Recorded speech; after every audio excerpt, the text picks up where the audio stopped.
My startup ex registered the company without me. 4 years later, I trademarked every word he used and quietly shut his brand down in 10 days. I didn't fall in love with him because he was brilliant. I fell in love because he believed in something before it even existed. That kind of blind confidence is rare and it's dangerous. But back then, I mistook it for vision. I met Aiden in a branding workshop during my second year of college. I was the kind of student who took color theory way too seriously and got emotionally attached to typography. He showed up late, coffee-stained notebook in hand with a concept for a men's minimalist fashion brand scribbled across 3 crumpled pages. He didn't have a pitch deck. He didn't have a logo. But he had passion and he had no idea what he was doing.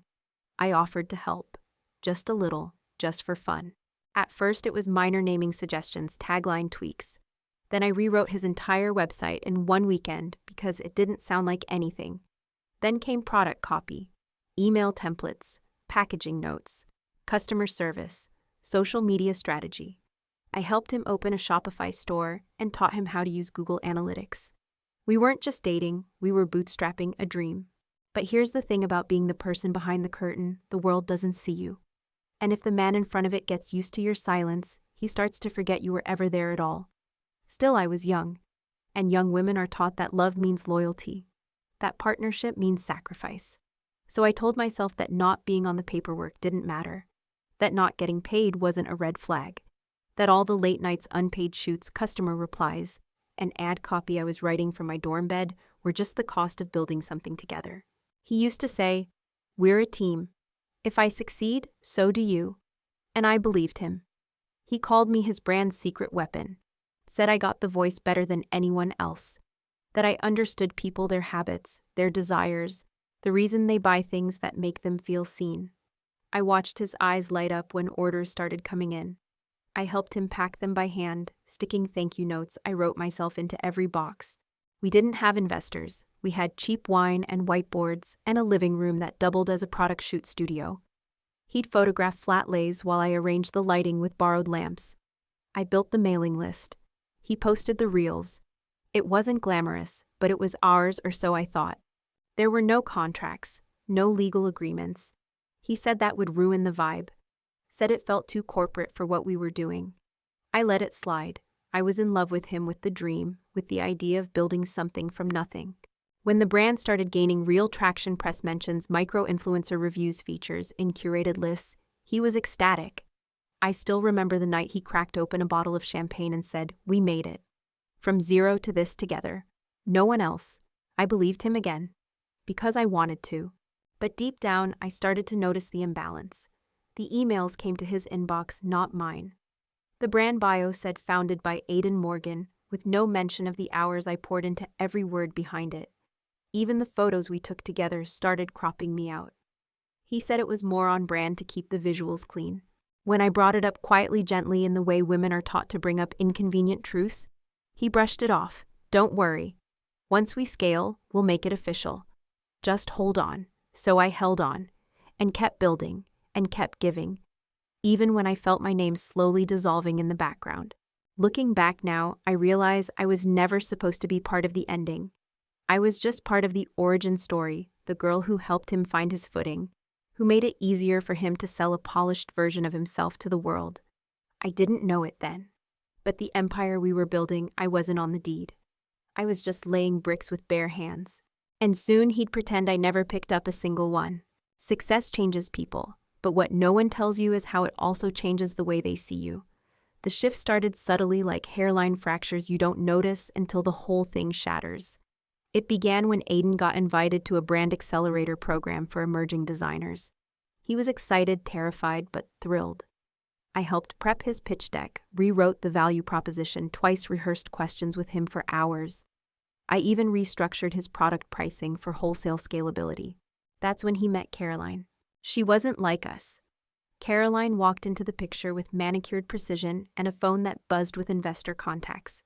She wore suits that cost more than our monthly shipping budget and had a voice like cooled steel. According to Aiden, she was a strategic consultant brought on to help with market positioning and long-term growth. I wanted to be open-minded. After all, we needed the next level.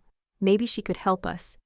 But it didn't take long to see that her version of help had no space for me. She never addressed me directly, not once. In every meeting I sat in on, she referred to the company as Aiden's vision and talked about his aesthetic and his leadership. I was invisible in plain sight. It wasn't just dismissive, it was surgical. Then one afternoon, I overheard her flipping through a lookbook I had designed. She stopped at a photo of me holding a product, something we'd shot in natural light, unretouched, intimate.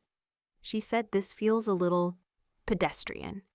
If we want to move into the premium tier, we need aspirational figures, not approachable girlfriends." I stood 3 feet away. She knew I could hear. That was the point. I waited for Aiden to speak up, to correct her, defend me, anything. He didn't. That night, I confronted him, asked if that's how he saw me too pedestrian, too real for the brand we had built.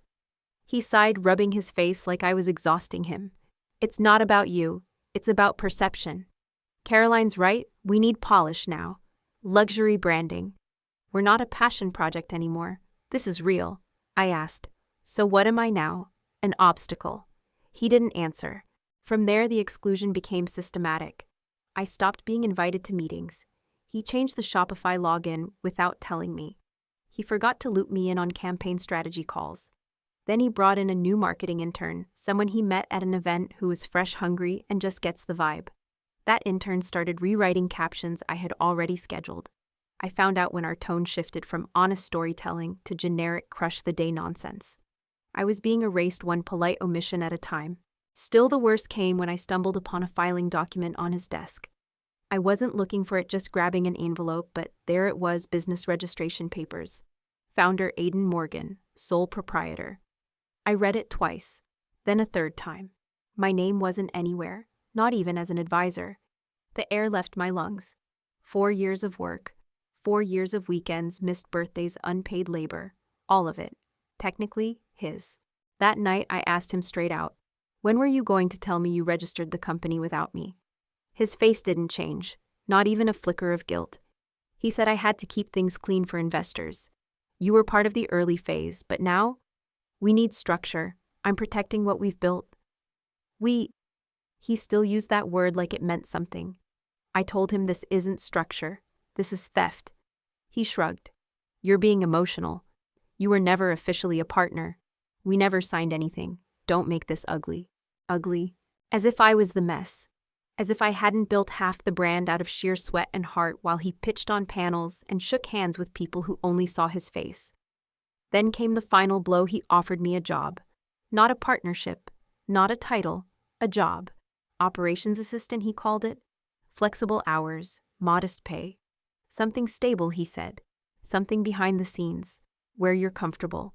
I don't remember walking out. I just remember the sound of my keys hitting the sidewalk, and the way the city looked blurry through the tears I refused to let fall. He didn't chase after me. He didn't call the next day. He didn't say thank you. I was disposable. But the thing is, when you've poured your soul into something piece by piece, you know it. You feel its structure in your bones. He might have filed the paperwork, but I had the blueprint, and I wasn't going to let him profit from my silence. There's something humiliating about packing up pieces of a life you built with your bare hands and walking away with nothing. No equity, no acknowledgement, no apology, not even a goodbye. I didn't slam the door when I left. I didn't scream. I didn't post a cryptic caption or burn any branded sweatshirts. That kind of fire dies quickly. I needed something colder. At first, I crashed hard. For days, I stayed in bed staring at my ceiling like it owed me answers. My inbox was still filled with brand emails I'd set up, automated and managed. Customers I'd helped build trust with. Photos I'd styled. Messages I'd written. All still flowing, just without me. My parents were confused. My friends were sympathetic but blunt. "You worked how many years for free? You didn't sign anything. Why would you let him get away with that?" I didn't have answers. Just shame. But after the shame came something else. Something quieter, clarity. Because even though I had nothing on paper, I had something far more powerful. I knew everything. Not in the vindictive way. No, I didn't know his secrets or passwords or private messages. I didn't want them. I knew the system, the rhythm, the architecture. I knew what time our audience opened emails. I knew which influencers converted and which ones inflated their numbers. I knew what colors triggered sales spikes in spring. I knew what discounting strategy worked and what would destroy perceived value. I knew the voice that customers responded to because that voice was mine. He took the credit, but I carried the code. And once I understood that, the next step became clear. I wasn't going to fight him.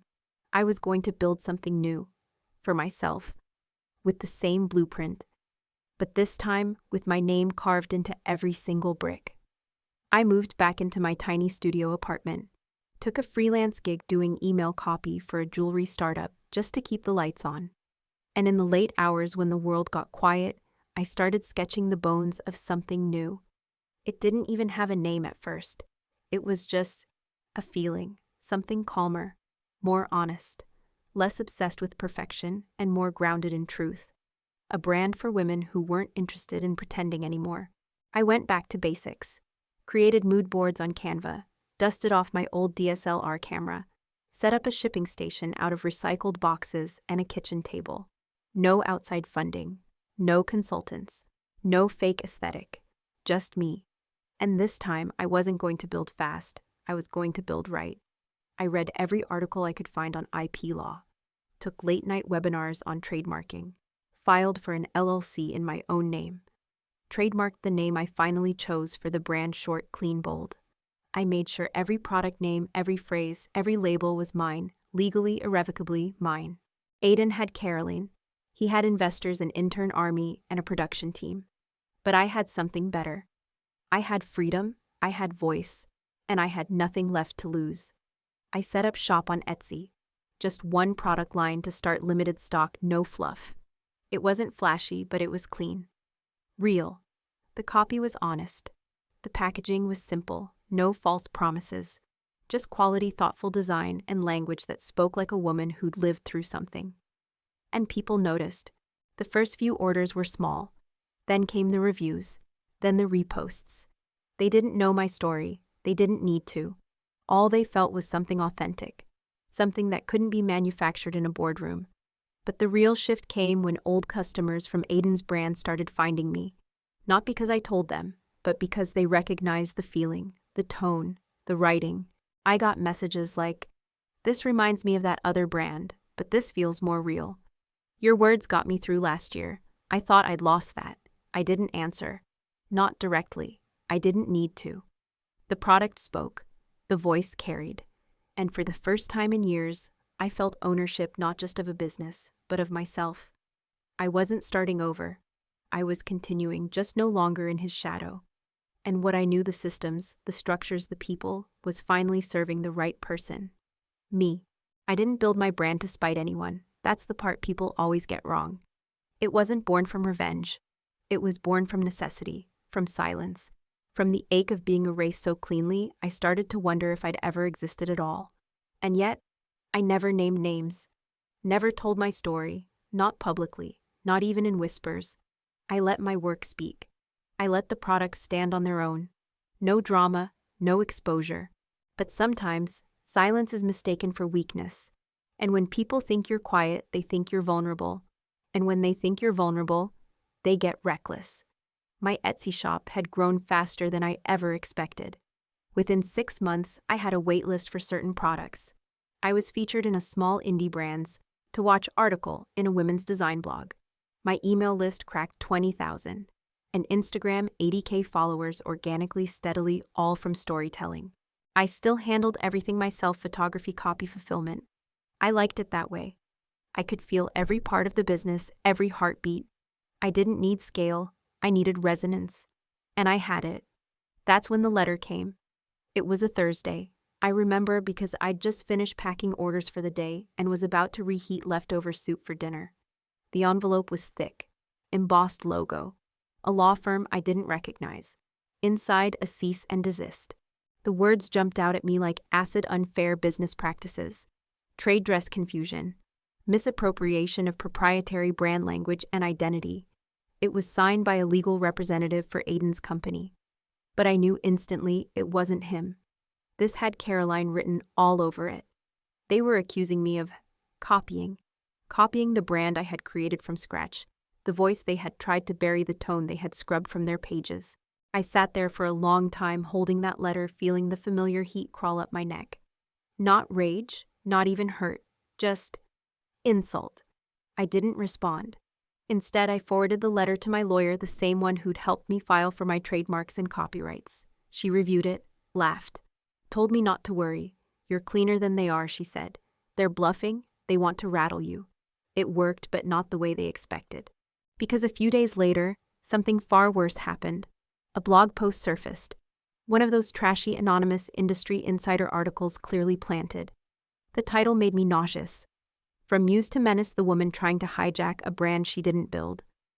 The article detailed my relationship with Aiden, only it twisted the truth like a knife.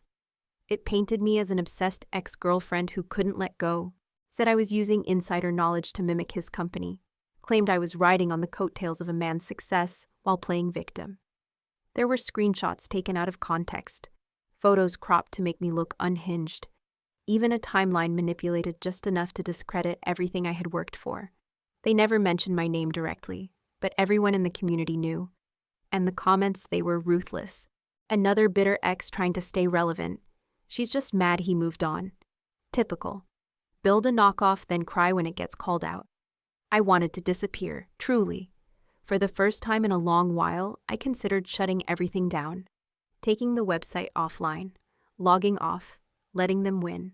But then something strange happened. My DMs started filling up. Not with hate, but with support. Women from all over. Some I knew. Most I didn't. Some had followed Aiden's brand for years. Some had just found mine. I don't know the whole story, but your work speaks for itself. That article is trash. Your brand has heart. That one doesn't. Whatever they're trying to do, it's not working. I'm here for you. And that's when I realized something critical. They had made a mistake. By attacking me, they drew attention to me. And when people came to investigate, they didn't find scandal. They found sincerity, craftsmanship, a voice that felt real. They'd tried to turn the narrative into a courtroom, but all they did was shine a spotlight on the difference between manufactured gloss and lived truth. I still didn't respond publicly. I didn't post a rebuttal. I didn't mention the article. I launched a new product line instead, with a tagline that said everything I needed to say, built from the ground, backed by no one but myself. It sold out in 12 hours. Let them talk. Let them tweet. Let them wonder. I wasn't here to play their game. I was here to rewrite the rules. And I was just getting started. They tried to humiliate me, publicly, legally, and quietly expected me to crawl back into silence. What they didn't expect was paperwork. You see, I may have walked away from Aiden's brand with nothing, no title, no ownership, no stake. But what I took with me was much more dangerous. I took my words, my systems, my voice. And long before they sent that cease and desist, I'd already protected them. 6 months after leaving Aiden, when I first started sketching my own brand, I didn't just register an LLC. I met with a friend from college now, a sharp, no-nonsense intellectual property lawyer, who asked me one simple question. Do you want to make something, or do you want to own it? I told her both. So we documented everything. Every old Google Doc I'd created while working on Aiden's brand.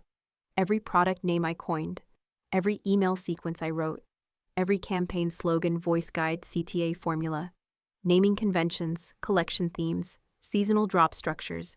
Most of those things, they were still being used by Aiden's company, because they assumed I'd never fight back. They thought I was still that girl, quiet, compliant, invisible. But that girl had evolved. The cease and desist letter was the last straw. Not because it scared me, but because it gave me the perfect opening. My lawyer drafted a formal reply. Attached were timestamps, copyright certificates, screenshots, source files, proof that they had originated the assets their brand still relied on. We didn't ask for money. We didn't threaten a lawsuit yet. We gave them a deadline, 10 business days, to remove or revise every asset that infringed on my IP. And when the clock started ticking, so did the panic. I didn't hear back directly, but I didn't need to. By day 3, their captions changed tone. By day 5, the site banner vanished. By day 7, a key product line quietly went out of stock. By day 10, the site went down for maintenance. I watched in silence. No drama, no public call-out. just the unraveling of a brand that hollowed itself the moment it tried to erase its origin. Because here's the truth. Aiden had structure. Caroline had funding. But I had the soul, and when I took that back, what was left collapsed under its own weight. The irony: I hadn't sued. I hadn't posted. I hadn't even said his name. All I did was reclaim what was mine, legally, methodically, and without apology. That's the kind of revenge they never see coming. Not loud, not petty, just clean. Surgical, permanent. After the takedown, I got another email, this time from a new lawyer. Softer tone, diplomatic phrasing. We recognize your claims to original material and are making adjustments to ensure compliance. Translation: you won. But they couldn't say it out loud. They were still trying to save face. It didn't matter. While they scrambled to rebrand and rewrite what had never truly been theirs, I was preparing my next move. My brand had crossed 100,000 followers. My newsletter had a 40% open rate. My last launch sold out in 6 hours. I wasn't chasing them. I wasn't in their shadow. I wasn't even in their category anymore. I had moved beyond their reach, and they were finally starting to realize it. The thing about building something authentic is, you can't fake the foundation. You either built it or you didn't. And when the dust settles, the truth always stands. So no, I didn't take them to court. I didn't need headlines. I didn't need their apology. I had something better: proof, power, and peace. They always come back, but never for the reasons you hope. A few weeks after their website went dark and the brand started falling apart, I got an email. Not from Aiden, from Caroline. The subject line was clinical potential synergy discussion. I almost laughed. Inside, the message was as polished and hollow as I expected. They weren't offering partnership. They were offering silence for a price. In simpler terms, you're winning and it's making us bleed. Let us buy you before you bury us. I read it 3 times, not because I was considering it, but because I wanted to feel every ounce of satisfaction from how scared they must have been to hit send. I didn't respond. A day later, Aiden called. I didn't recognize the number. He must have used a new phone. My instinct said, let it ring, but something colder in me wanted to hear his voice, so I answered. He sounded small, not broken, not angry, just reduced. Hey, it's me. I said nothing. I didn't know Caroline was going to reach out to you. I didn't want it to be like this. Still, I said nothing. He kept going. I've been thinking about everything, about how far we drifted. I was stupid. I was arrogant. I let people convince me you were holding me back when really, his voice cracked. Really, you were the only thing holding it together. I should have felt something. Anger, bitterness, even pity, but I didn't. Because I wasn't that girl anymore, the one who needed his approval, the one who begged to be seen, the one who built his dream, hoping to be included in it someday. He continued, his voice softer now. Maybe we could talk.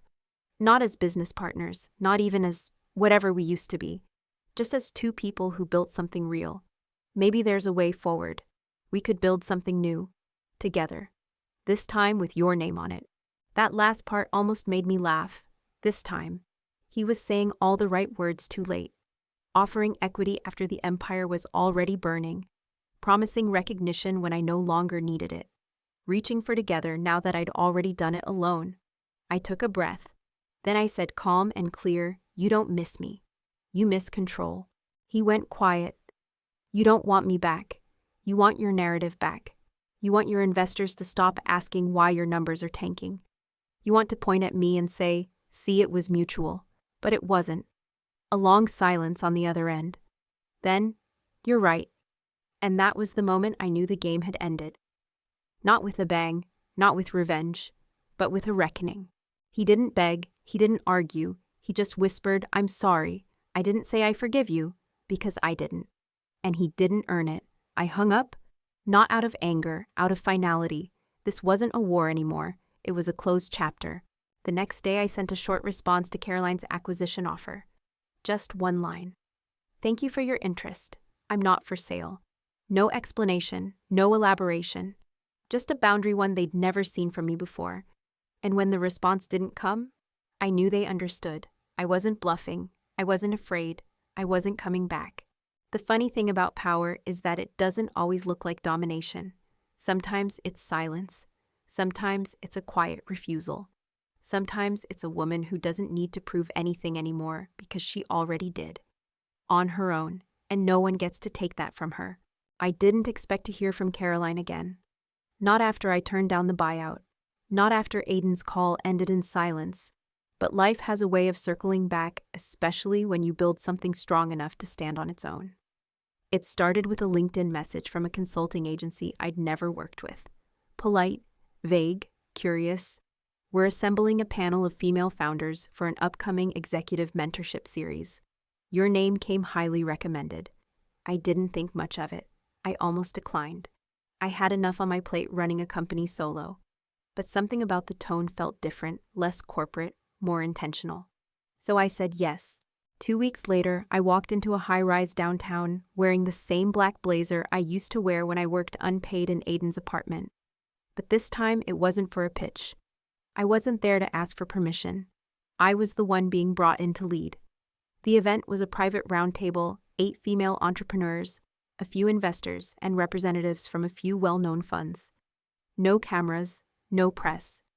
Just real conversations about brand ethics storytelling and female-led growth. I spoke last.